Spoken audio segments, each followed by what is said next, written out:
नाज़रीन, अस्सलामु अलैकुम वरहमतुल्लाहि वबरकातुह। सफ़ा ऑनलाइन के ख़ास प्रोग्राम तफ़हीम शरीयत में आपका इस्तक़बाल है। मैं हूँ मुनव्वर सुल्तान। तफ़हीम शरीयत के सीरीज़ में हम बात करते हैं शरीयत से मुतल्लिक़ मुख्तलिफ़ अहकाम पर और समझते हैं कि उन अहकाम का सही तसव्वुर क्या है, उसका कॉन्सेप्ट क्या है, आज के दौर में उसकी लॉजिक क्या है। तो आज हम बात करेंगे क़ुरबानी से मुतल्लिक़, ख़ास तौर पे क़ुरबानी का ये पहलू कि मुख्तलिफ़ मज़ाहिब में क़ुरबानी का क्या तसव्वुर है, क्या कॉन्सेप्ट है या नहीं है, और फिर इस्लाम में क़ुरबानी का सही तसव्वुर क्या है, उसके इम्तियाज़ात क्या हैं, उसकी ख़ास बात क्या है। इस मौजू पर बात करने के लिए हमारे साथ मौजूद हैं इंतहाई ख़ास मेहमान, मशहूर आलिम दीन, मुख्तलिफ़ अहम किताबों के मुसन्निफ़, मुहक़्क़िक़ और मुफ़स्सिर क़ुरान मौलाना सरवर फ़ारूक़ी नदवी साहब। मौलाना का हम खैर मक़दम करते हैं अपने प्रोग्राम में। मौलाना, ईद उल अज़हा का मौका हम सब के सामने है, इस हवाले से हम ये जानना चाहेंगे कि क़ुरबानी क्या सिर्फ़ इस्लाम में है या इस्लाम के अलावा जो दीगर मज़ाहिब हैं और ख़ास तौर पे हिंदुस्तान में जिन मज़ाहिब का तज़किरा मिलता है, क्या उनमें भी क़ुरबानी का कोई तसव्वुर है या ये सिर्फ़ इस्लाम में है? हाँ, माशाअल्लाह, ये आपने बहुत अच्छा सवाल किया है। जब भी ये क़ुरबानी का मौका आता है तो उस वक्त ख़ास तौर से हमारे मुल्क में इस तरह की फ़िज़ा कायम होती है कि मुसलमानों के यहाँ सिर्फ़ क़ुरबानी की जाती है और इतनी बड़ी तादाद में जानवरों को ज़िबा किया जाता है। तो ये कहीं से या तो कोई नादानी की वजह से ये तसव्वुर आया है या किसी गलत फ़हमी की वजह से ये तसव्वुर आया। पहली बात तो हमको ये समझना चाहिए कि जिस मालिक ने हमको पैदा किया है उस मालिक ने मुख्तलिफ़ चीज़ों को पैदा किया है, जैसे कि इंसान हैं, नबातात हैं, जमादात हैं, हैवानात हैं। ये 4-5 कैटेगरियाँ हैं। उसमें से कुछ को अल्लाह ताला ने ऐसा बनाया है कि वो जो हैं वो खाते हैं, मांस खाते हैं, और कुछ ऐसे हैं जो सिर्फ़ घास खाते हैं, यानी उनको कुछ को कहा जाता है मांसाहारी और कुछ को कहा जाता है शाकाहारी। तो जितने भी जीव हैं जिनके अंदर जान होती है, यानी जिनको जानदार कहा जाता है, तो उसमें 2 किस्म की चीज़ें आती हैं। एक है जान वाले और एक है बेजान वाले। आज साइंस का दौर है, इसमें लोग ये कहते हैं कि जिन चीज़ों में नशोनुमा होती है और जो चीज़ें सेंस रखती हैं उनमें सब में जान होती है, और जो सेंस नहीं रखते, जिसमें नशोनुमा नहीं होती है, वो उनमें जान नहीं होती। तो यानी पूरी दुनिया में ये जो पदार्थ कह लीजिए या कह लीजिए कि ये जो जितनी चीज़ें हैं जमादात में से पहाड़ हैं या फिर पत्थर हैं या मिट्टी है, इनके अंदर साइंस मानती है कि जान नहीं है। बाकी और जितनी चीज़ें हैं सब के अंदर जान होती है। तो सब जान जितने के अंदर जान होती है, ये सब कुछ ना कुछ ग़िज़ाएँ लेती हैं। कुछ जानवर ऐसे हैं जो गोश्त खाने वाले हैं और कुछ जानवर ऐसे हैं जो यानी घास खाने वाले हैं, और कुछ जानवर ऐसे हैं जो दोनों चीज़ों को खाने वाले हैं। और उसमें से भी जो जितने भी पेड़ पौधे हैं, अब तो साइंस का दौर है, उसमें लोगों ने ये साबित किया है कि इनके अंदर भी जान होती है। तो जब जान होती है तो ये भी कुछ चीज़ों को अग़्ज़ करते हैं, जैसे ऑक्सीजन, कार्बन डाइऑक्साइड वगैरह। तो अब यानी ये कि जितने के अंदर जान होती है वो सब कुछ न कुछ हासिल करते हैं। तो अब मालूम हुआ कि पूरी दुनिया में ये 4 किस्म की चीज़ें हैं, जमादात हैं, नबादात है और इंसान हैं और हैवानात हैं। इनमें से सब कुछ न कुछ खाते हैं और कुछ न कुछ की उनकी ग़िज़ा होती है। तो अब इंसान की ग़िज़ा क्या है, इस पर हमको पहले तो गौर करना चाहिए, और उसी ज़िम्न में ये फिर क़ुरबानी का मसला आता है कि क़ुरबानी किस लिए की जाती है। तो पहले तो आदमी इस पर गौर करे कि इंसान की क्या ग़िज़ा है। मसलन पूरी दुनिया में जो जानवर हैं जो सिर्फ शाकाहारी जानवर हैं वो मिसाल के तौर पर घास फूस जो खाते हैं तो उनके दांत जो होते हैं वो वो चिपटे वाले दांत होते हैं, और जो मांसाहारी जानवर होते हैं उनके दांत नोकीले होते हैं। इंसान के अंदर ऊपर वाले ने दोनों तरह के दांत रखे हैं, यानी इससे ये बात साबित होती है कि इंसान मांसाहारी भी है और शाकाहारी भी है।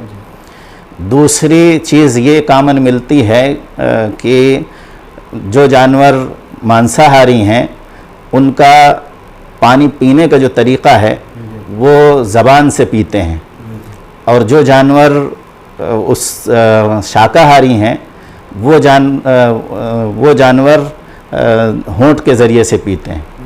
इंसान जो है वो दोनों तरीक़े से पीता है, होंठ लगा करके ज़बान से पीता है। इसी तरह से इंसान के अंदर ये भी है कि जो जानवर शाकाहारी हैं वो जो लुआब उनका निकलता है या उनका थूक निकलता है तो वो ज़्यादा वो होता है, यानी तेज़ाबी शक्ल ज़्यादा होती है जो फाड़ खाने वाले जानवर होते हैं, और जो नॉर्मल जानवर होते हैं मांसाहारी होते हैं उनका नॉर्मल होता है। इंसान के अंदर ये दोनों किस्में पाई जाती हैं। इसी तरह से कई चीज़ें हैं, मिसाल के तौर पर इंसान का बच्चा है वो पैदा होता है, उसकी क्या शक्ल होती है। जो जानवर शाकाहारी जानवर हैं उनका वो जब पैदा होते हैं शाकाहारी जानवरों के बच्चे तो वो फ़ौरन आँख खोल देते हैं और चलने भी लगते हैं, और जो मांसाहारी जानवर हैं उनके जो बच्चे पैदा होते हैं वो आँख बंद रखते हैं। इंसान के बच्चे पैदा होते हैं तो अगर रोशनी हुई तो खोल दिया, रोशनी ना हुई तो बंद रखे। तो ये एक चीज़ ये महसूस हो रही है कि ऊपर वाले मालिक ने इस इंसान को शाकाहारी भी बनाया है और मांसाहारी भी बनाया है। एक बात तो ये हमको समझने की ज़रूरत है, जो लोग नासमझी का इजहार करते हैं कि वो ये समझते हैं कि इंसान सिर्फ शाकाहारी। तो एक तो ये कि इंसान के नेचर को समझना चाहिए कि उस अल्लाह ने, उस पारब्रह्म परमेश्वर ने इंसान को जो बनाया है वो शाकाहारी भी बनाया है, मांसाहारी बनाया है। अब इसको अख्तियार है, चाहे तो ये शाकाहारी बने और चाहे तो मांसाहारी बने। अब इसी के ज़िम्न में शुरू से लेकर के हज़रत आदम अलैहिस्सलाम से या हमारे भारतीय ग्रंथों में आदिम और हव्वती का नाम आया है, उनके ज़रिए से और बाद में मनु महाराज के ज़माने से लेकर के अब तक तमाम धर्मों में इसकी प्रथा रही है बलि की, और बलि के मुख्तलिफ़ तरीक़े रहे हैं। तो बलि करने के मुख्तलिफ़ तरीक़ों में से बाज़ लोगों के यहाँ ये तरीक़ा है कि मिसाल के तौर पर बड़े जानवर के जो बच्चा वाला जानवर हो उसके बच्चे को निकाल करके खौलते हुए तेल में डाल दिया जाए तो वो ज़्यादा कुर्बानी अहम होगी। बाज़ के यहाँ बाज़ जानवरों के बच्चों को लेकर के हवन में डाल दिया जाए तो वो अहम मानी जाएगी। बाज़ लोगों के यहाँ ये है कि उसको धारदार चीज़ों से एक बार में मार दिया जाता है तो वो मानी जाती है। इन सब चीज़ों का उनकी मजहबी किताबों में तज़किरा मिलता है। हाँ, इनकी मजहबी किताबों में तज़किरा इस तरह से मिलता है कि मिसाल के तौर पर हमारे श्री रामचंद्र जी हैं, उनके शिकार का तज़किरा मिलता है और बलि का तज़किरा भी मिलता है। इसी तरह से गीता के 6ठे अध्याय के 11वें श्लोक में इस तरह का तज़किरा मौजूद है कि योगी को चाहिए कि वो ज़मीन को पाक करने के लिए हिरन की खाल को बिछा करके उस पर योग करे। तो हिरन की खाल बड़ी तादाद में अगर लोग योग करेंगे तो हिरन की खाल कहाँ से उपलब्ध होगी? जब हिरन को मारा जाएगा तभी शिकार किया जाएगा या मारा जाएगा तभी वो उपलब्ध हो सकती है। इसी तरह से श्री कृष्ण जी की जो मौत होती है तो उसमें भी श्री कृष्ण जी के लिए धोखे से उनको शिकारी समझ करके उनको मार दिया जाता है। तो इसका मतलब है कि शिकार हो रहा था, इसकी वजह से ये। बाकी हवन का तज़किरा और यज्ञ का तज़किरा तो तफसील से इनके यहाँ ऋग्वेद में भी मौजूद है। उसके अलावा इसमें दूसरी और मनुस्मृति में तो जगह जगह मौजूद है। तो मजहबी किताबों में इसका जिक्र मिलता है। जी। अब आते हैं हम इस तरफ कि इस्लाम में भी इसका तस्करा है, तो फ़र्क क्या है? फ़र्क बहुत अहम है। बहुत अहम का मतलब ये हुआ कि हमारे यहाँ इस्लाम में ये मना किया गया है कि किसी भी इंसान को या किसी भी जानवर को या किसी भी नफ्स को, जैसा कि आप वाकिफ़ होंगे, कुरान मजीद में ज़िक्र है कि मन क़तल नफ्सन बग़ैर नफ्सिन औ फ़सादिन फ़िल अर्द, तो पूरी आयत है। तो उसमें तज़किरा है कि भी किसी भी नफ्स को भी कत्ल नहीं किया जाएगा बिला किसी वजह के, यानी ये कि किसी को भी तकलीफ़ नहीं पहुंचाई जाएगी। जैसा कि सैयदना मोहम्मद रसूलुल्लाह सल्लल्लाहु अलैहि वसल्लम ने फरमाया है कि किसी भी जानवर को भी तकलीफ़ नहीं पहुंचाई जाएगी, यहाँ तक कि चींटी को भी नहीं तकलीफ़ पहुंचाई जाएगी, हाथी को भी नहीं तकलीफ़ पहुंचाई जाएगी। आपने सुना भी होगा और देखा भी होगा कि अहादीस में इसका तज़किरा मौजूद है। ऊँट का तज़किरा मौजूद है कि आप सल्लल्लाहु अलैहि वसल्लम वहाँ से गुज़र रहे थे, किसी को देखा कि वो ऊँट थोड़ा आवाज़ कर रहा है, तो आप सल्लल्लाहु अलैहि वसल्लम ने कहा कि उसके ऊँट के मालिक को बुलाया और कहा कि इसको कौन है जो तकलीफ़ पहुँचाता है, इसको काम ज़्यादा लेता है और इसको खाना उसके हिसाब से नहीं देता, तो आपने उसको तंबीह फरमाई। इसी तरह से एक जगह से आप गुज़र रहे थे, देखा कि किसी ने आग लगा रखी है चींटियों के झुंड की तरफ, तो आप सल्लल्लाहु अलैहि वसल्लम ने मना फरमाया कि ये किसने आग लगाई है, चींटियों को अज़ाब देने का हक़ किसी को नहीं है, आग का अज़ाब तो अल्लाह को हक़ है। इसी तरह से यहाँ तक कि परिंदे हैं, परिंदों के साथ में भी हमदर्दी करने का आपने हुक्म दिया कि अगर उसका कोई घोंसला है तो उस घोंसले को भी उजाड़ा नहीं जाएगा, उसके बच्चे को भी छीना नहीं जाएगा, उसको भी किसी पिंजड़े में बंद करके नहीं रखा जाएगा कि उसकी माँ को तकलीफ़ होगी।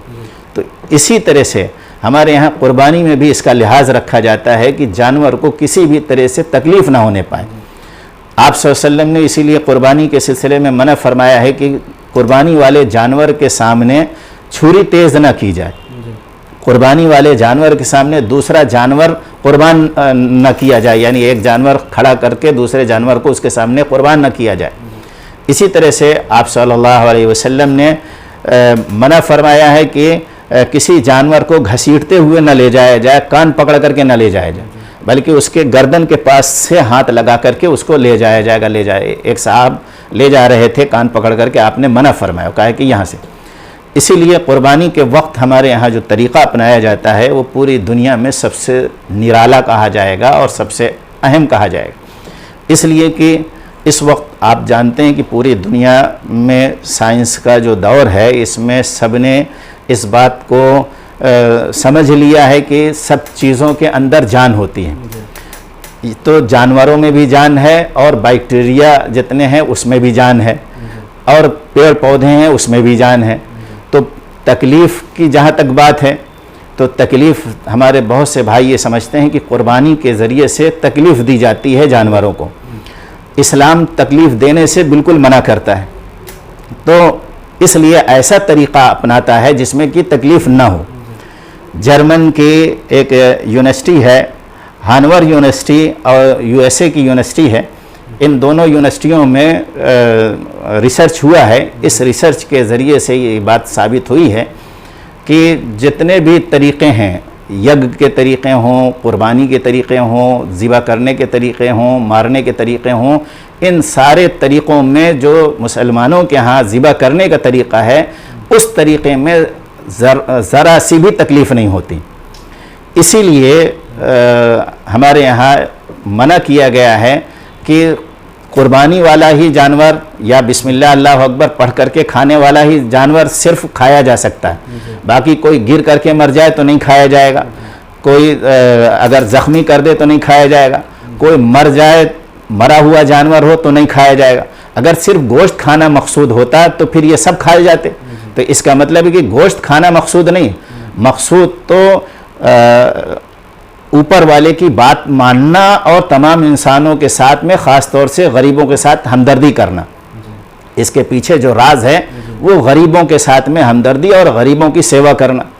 तो अब जिस वक्त लिटाया जाता है जानवर को ज़िबा करने के लिए, तो इन यूनिवर्सिटियों में जो रिसर्च हुआ है, उस रिसर्च के नतीजे में ये उन्होंने ईसीजी किया और उसके बाद फिर उन्होंने ईईजी एक होता है, उसके ज़रिए से उन्होंने दिमाग में एक मशीन फिट की और मशीन फिट करने के बाद उन्होंने मिसाल के तौर पर 10 जानवर लैब में रख दिए और एक जानवर को टार्चर करके मारा, एक जानवर को जैसे दूसरे और मुल्कों में है कि उससे रबर की गोली से मार करके मार दिया जाता है, तो रबर की गोली से मार करके मारा गया, एक जानवर को का पैर काट करके मारा गया और एक जानवर को बेहोश करके मारा गया।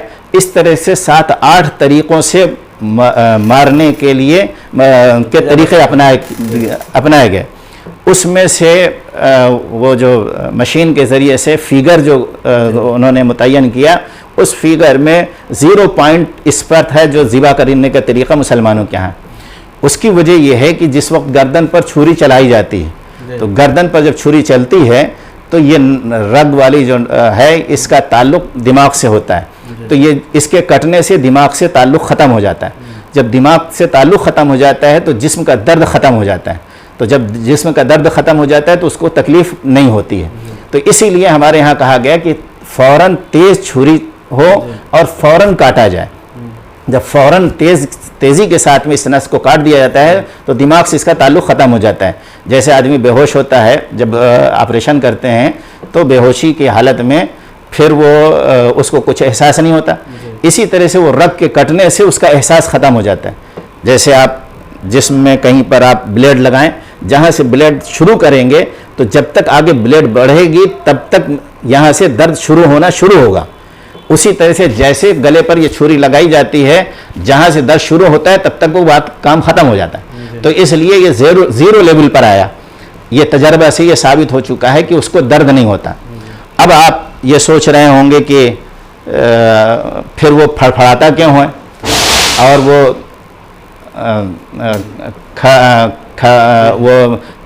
उसका जो पैर हैं वो हिलते हैं, ये सब तो ये क्यों होता है? तो ये इसलिए होता है कि उसके रग जब काट दी जाती है तो रग के काटने के बाद फिर उसके अंदर जो खून होता है, वो खून जब निकलता है जिस्म से तो उस खून के निकलने की वजह से वो हिलता है, न कि दर्द की वजह से हिलता है।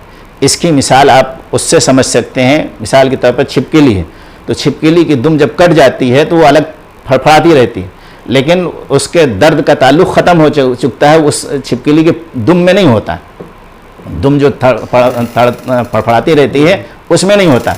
तो इसका मतलब ये है कि जितने तरीक़े दुनिया में यज्ञ के हों, क़ुरबानी के हों, उन तमाम तरीक़ों में सबसे बेहतर तरीक़ा जो अपनाया गया है, दया का अपनाया गया है, रहम का अपनाया गया है, वो कुरान के ज़रिए बताया गया है और मोहम्मद रसूलुल्लाह सल्लल्लाहु अलैहि वसल्लम के ज़रिए बताया गया है कि अगर इस तरह से जानवर ज़िबा किया जाता है तो उसको ज़रा भी तकलीफ़ नहीं होती। तो इसमें दया भी हो गई और तकलीफ़ भी ख़त्म हो गई। और ऊपर वाले ने जो हुक्म दिया है वो इसलिए हुक्म दिया है, यानी ये कि असल तो मुसलमानों को ऊपर वाले के हुक्म को मानना है, ये नहीं है कि उसकी वजह से क्या होगा क्या नहीं होगा, ये बाद की बात है। ऊपर वाला जो बताता है वो इंसान के फ़ायदे के लिए बताता है। तो अब अगर उसने कुर्बानी के लिए बताया है तो ये इंसानों के फ़ायदे के लिए होगा। इसमें यह है कि गरीबों का ही फ़ायदा है, यानी ये कि जो बड़े पूंजीपतियों के पास में माल इकट्ठा हो जाता है, तो इस्लाम में ये बताया जा रहा है कि जिसके पास 52.5 तोला चांदी के बराबर की मालियत आ गई है उसको 1 नंबर ज़कात देनी है, यानी माल देना है गरीबों को। दूसरे, अब हर साल एक बकरा ख़रीदना है, बकरा हो या और जितनी भी किस्में हैं कुर्बानी की, उन चीज़ों को ख़रीदेगा। जब उन चीज़ों को ख़रीदेगा तो गरीब की मदद होगी। ये जितने पालने वाले हैं किसान भाई होते हैं तो उनको पैसा मिलेगा, दोबारा फिर वो जानवर पालेंगे, तो ये एक फ़ायदा उनको किसान को मिलेगा। दूसरी ये कि गोश्त जब आता है तो वो जो आदमी कुर्बानी करता है वो ख़ुद नहीं खा जाता है। अगर खुद खा लेता होता तब आप ये कहते कि ये तो गलत हो रहा है इसलिए कि खुद काटा और सब खा गए। उसको गरीबों में तकसीम किया जाता है और तो उससे गरीबों का फ़ायदा है कि उतने दिन जितने दिन तक गोश्त उसके पास रहेगा उतने दिन दाल चावल उसकी बच गई। तो एक तो ये फ़ायदा हुआ उसका गरीब का, और इसी तरह से ये फ़ायदा हुआ कि गरीब को यानी मालियत में वो इजाफा होगा और इसके रोटेट होता रहेगा माल, ये एक आदमी के पास जमा नहीं हो जाए, जमा नहीं रहेगा। तो इसके बेइंतहा फ़वाइद। आखिरी सवाल इस हवाले से कि आपने जिक्र किया कि कुर्बानी का तसव्वुर ख़ासतौर पे जो हमारे हिंदू भाई हैं उनकी मजहबी किताबों में भी है और जो दूसरे आसमानी मज़ाहिब हैं उनमें भी हैं, लेकिन इस सब के बावजूद हम ये देखते हैं कि कुर्बानी के बारे में, मुसलमान जो कुर्बानी करते हैं उसके बारे में हमारे भाइयों का अच्छा तसव्वुर नहीं होता है। उसकी वजह क्या है? हालांकि वो भी बलि करते हैं, यज्ञ करते हैं, तमाम चीज़ें करते हैं, फिर भी मुसलमान जो ये काम करते हैं तो उसको अच्छा नहीं समझते हो, इसकी वजह क्या है? हाँ, इसकी वजह तो एक तो ये है कि हमने उन तक सही तरीक़े से बात को पहुँचाई नहीं, एक वजह ये है। दूसरी वजह यह है कि उनकी नादानी भी है, इसलिए कि सिर्फ मुसलमान नहीं ये क़ुरबानी करते हैं या गोश्त मुसलमान सिर्फ नहीं खाते हैं, गोश्त खाने वाली कौमें पूरी दुनिया में अक्सरियत की है। अक्सरियत की है का मतलब ये हुआ कि हमारे जो हिंदू भाई अपने आप को कहलाते हैं उसमें से अक्सर अपने आप को हिंदू नहीं कहलाते हैं, सनातन धर्मी कह लीजिए। तो हमारे जो सनातन धर्मी हैं उनके यहाँ भी कुर्बानी है और उसके बाद फिर उनके यहाँ भी कुर्बानी है। क्या कहते हैं, जितने भी ये हमारे सिख भाई हैं, ईसाई हैं, यहूदी हैं, पारसी हैं, इन सब के यहाँ गोश्त खाने का तसव्वुर है या कुर्बानी का या यज्ञ का किसी न किसी सूरत में तसव्वुर मौजूद है। तो ये इन सब के यहाँ मौजूद है।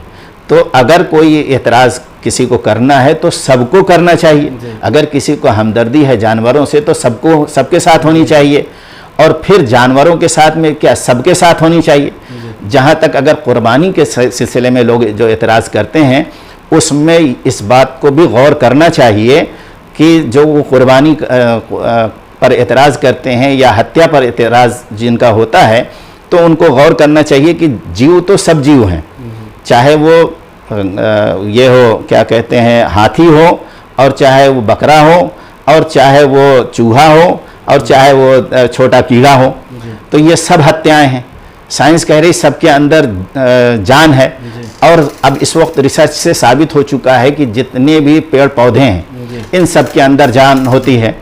और 20 हर्ट्ज़ के से लेकर के 20,000 हर्ट्ज़ तक की आवाज़ को इंसान सुन सकता है। उसको मशीन के ज़रिए से सुना जा सकता है कि ये क्या आवाज़ निकाल रहा है। यानी खेतों में जो बालियां हैं उनको अगर काटा जाता है तो वो रोती भी हैं, हंसती भी हैं, खेलती भी हैं, ये साबित हो चुका है। तो अब अगर हत्या पर किसी को एतराज़ है तो उनको इस पर एतराज़ होना चाहिए कि फिर किसी की भी हत्या नहीं होनी चाहिए। हत्या के बगैर तो ज़िंदगी ही मुमकिन नहीं है। हाँ, तो यही है, यही यानी ये कि फिर इंसान की ज़िंदगी मुमकिन नहीं, यानी ये कि हर एक को एक दूसरे की ग़िज़ा बनाई गई है। तो अब अगर हम नहीं इसको इस्तेमाल करते हैं, चलिए हम ये नहीं खाएंगे यानी बकरा नहीं खाएंगे और दूसरी चीज़ों को नहीं खाएंगे, लेकिन आप दूध तो पिएंगे। तो अब आप दूध पिएंगे तो ये भी तो आप जुल्म करेंगे। एक तो ये है कि आपने गाय को बांधा, ये जुल्म किया, बैल को बांधा, बैल के साथ में बैल को आपने खेत में लगाया, ये जुल्म किया। और फिर उस दूध में जितने भी कीटाणु हैं, बैक्टीरिया हैं, वो आप पी गए हज़ारों की तादाद में, तो ये आपने पूरा का पूरा निगल लिया। तो ये हत्या आपने की। और फिर सबसे बड़ी हत्या तो ये है कि एक खेत में जितनी हत्या होती है, एक खेत जो है, जो खेती होती है एक उसकी यानी एक बीघे में जितना पैदावार की जाती है उसमें जितने बैक्टीरिया मारे जाते हैं, कई खरब बैक्टीरिया एक खेत में मारे जाते हैं। तो जितनी हत्या कह लीजिए या जितनी कुर्बानी कह लीजिए मुसलमानों ने 1400 साल में की है, उतनी सिर्फ एक खेत में होती है। तो सबसे बड़ा हत्या का साधन और सबसे बड़ा हत्या का जो वो है बूचड़ खाना है वो खेत है। तो खेती बंद करनी चाहिए, खेती बंद करनी चाहिए। और पेड़ पौधों से चीज़ों को नहीं खाना चाहिए, इसलिए कि अगर आप पेड़ खा रहे हैं, अगर आप पत्ते खा रहे हैं तो गोया किसी की टांग नोच करके खा रहे हैं, तो ये उससे बड़ा आप जुल्म कर रहे हैं। और इस्लाम ने तो ऐसा तरीक़ा बताया है जो ये ज़रूरी भी नहीं करार दिया गया है कि कोई वो खाए ही, जी चाहे खाए जी चाहे ना खाए, लेकिन ये है कि अगर आप कह देंगे कि ना खाए तो फिर किसी को भी नहीं खाना चाहिए। जितने मज़ाहिब वाले हैं उन सबको भी नहीं खाना चाहिए, और फिर किसी इंसान को किसी की भी जान की हत्या नहीं करनी चाहिए। तो फिर ये सब बहुत शुक्रिया, जज़ाकल्लाह। नाज़रीन, आप देख रहे थे हमारा ख़ास प्रोग्राम तफ़हीम शरीयत, और आज हमारे साथ गुफ्तगू के लिए मौजूद थे मौलाना मुफ्ती सरवर फ़ारूक़ी साहब। आज हमने बात की कि क़ुरबानी का तसव्वुर दूसरे मज़ाहिब में क्या है, और ख़ास तौर पे जो जीव हत्या की बात की जाती है तो ये एक ऐसा अमल है कि उसके बगैर शायद इंसान ज़िंदा न रह पाए, एक इंतहाई ज़रूरी चीज़ है, और इसके बहुत से गोशे हैं जिसको समझना चाहिए और दूसरों तक पहुँचाना चाहिए। सिर्फ मिट्टी खा के रह सकता है या फिर पत्थर खा करके, बस। ठीक, जज़ाकल्लाह, जज़ाकल्लाह।